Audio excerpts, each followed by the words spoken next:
Raghuvanshanatham. Now I am going to discuss with you Darwin's theory of evolution.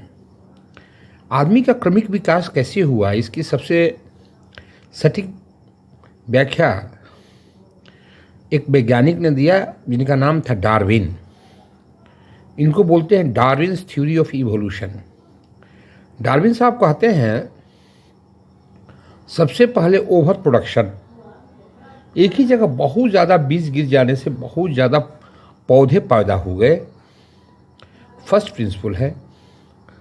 दूसरा, जब पौधे पैदा हो गए या आदमी हुआ, देन स्ट्रगल फॉर एग्जिस्टेंस, इस संसार में रहने के लिए एग्जिस्टेंस करना पड़ा। वो आदमी भोजन के लिए, पानी के लिए, रोशनी के लिए एक दूसरे से लड़ा, and that is called struggle for existence. तीसरा आया, पहला तो मैंने बोला ओवर प्रोडक्शन, दूसरा स्ट्रगल फॉर एग्जिस्टेंस, तीसरा सर्वाइवल ऑफ द फिटेस्ट। उसमें से जो सीट सबसे मजबूत रहा, जो फिट किया पौधा, उसमें वो सरवाइव किया, और जो फिट नहीं हुआ वो सरवाइव नहीं किया। Survival of the fittest.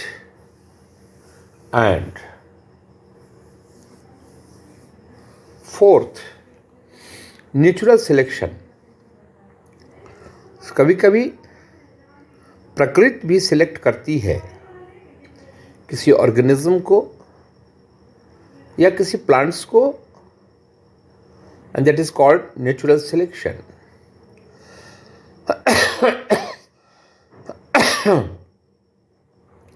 इस तरह से आपने देखा कि Darwin's theory of evolution is divided into 4 parts. First, over production. Dear students, please pay your attention, it is very important chapter for you, and for those candidates who are going to appear in Viva, these theories may be asked to you. Overproduction number 1, बहुत ज़्यादा seed एक जगह गिर जाएं।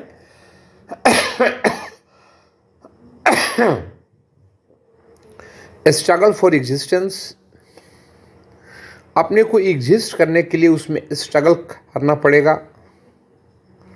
तीसरा, survive वही करेगा जो नेचर में फिट बैठेगा, सर्वाइवल ऑफ द फिटेस्ट। और जो नेचर में फिट नहीं बैठेगा वो सर्वाइव नहीं करेगा। तो थर्ड थ्योरी है सर्वाइवल ऑफ द फिटेस्ट।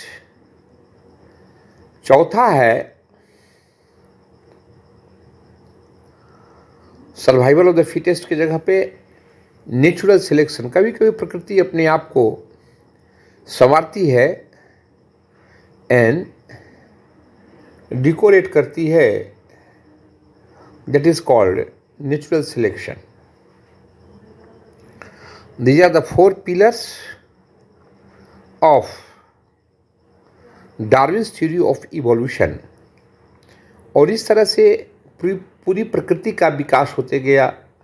किस तरह से सीड्स आए, किस तरह से स्मॉलर प्लांट्स आए, किस तरह से बिगर प्लांट्स आए, किस तरह से स्मॉलर एनिमल्स आए, फिर बिगर एनिमल्स आए, फिर ह्यूमन बॉडी का डेवलपमेंट हुआ। This is all about Darwin's theory of evolution. Thank you.